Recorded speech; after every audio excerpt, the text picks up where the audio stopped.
Okay, let's talk a little bit more about Bayes' theorem. So again, we can get back to Bayes, and we're going to start off with our 2 by 2 contingency table, and again, we have various probabilities. This time, we're going to consider the probability just of the A given that B has occurred. And so again, we note that this is by the frequentist interpretation, how many times A has occurred, given that we know that B has occurred. So we know that B has occurred, we're in this A plus B set, and then A has occurred A of those times, and our frequentist interpretation tells us that this is the conditional probability. Now, once again, we would like to have probabilities on both sides, and so let's consider this A. This is the number of times the event has occurred, and on the one hand, I can view this as the probability A over A plus B, but if I look at A in isolation as a probability, if I divide by the total number of times that our event has had to occur, then I get the following quotient.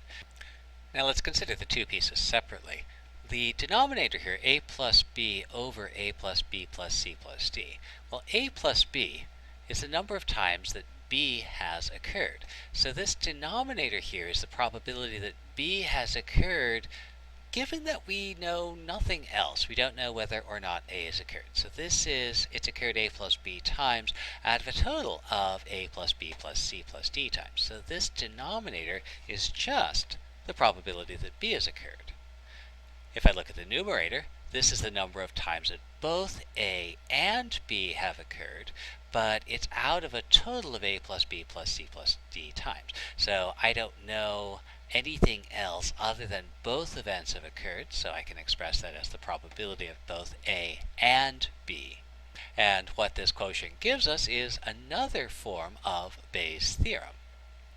Now, something that's probably useful to point out, this formula is not very useful in practice. It's a lot like the formula for the probability of non-mutually exclusive events.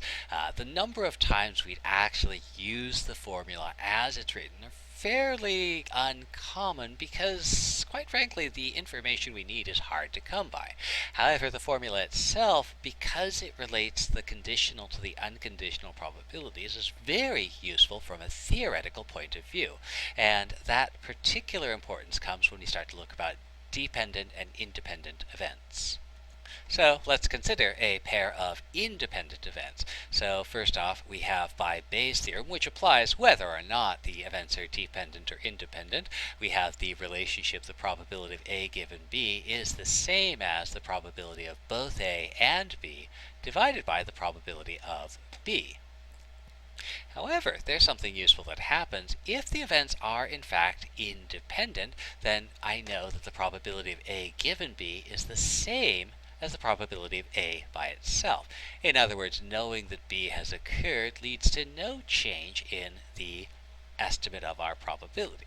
So this probability of A given B is just the probability of A.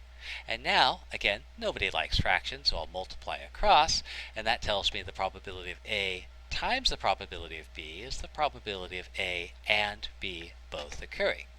And so what that tells us is that if I have independent events, then the probability that they both occur is just the product of the probabilities that each occurs individually. Alright, so let's take a look at another problem. So suppose the probability of drawing an ace is 1/13, and the probability of rolling an even number on a 6-sided die is 1/2. Again, we're not going to worry too much about where these probabilities come from, at least not yet, but assume that they are found, obtained, determined. Somehow we get these probabilities. And so now I'm going to do two things. I'm going to draw a card, and I'm going to roll a die. And so I want to know the probability that I both draw an ace and also roll an even number. So A is the event that I draw an ace, and B is the event that I roll an even number. And first thing we do want to check is to see whether or not A and B are independent. So let's think about that. The probability of A given B.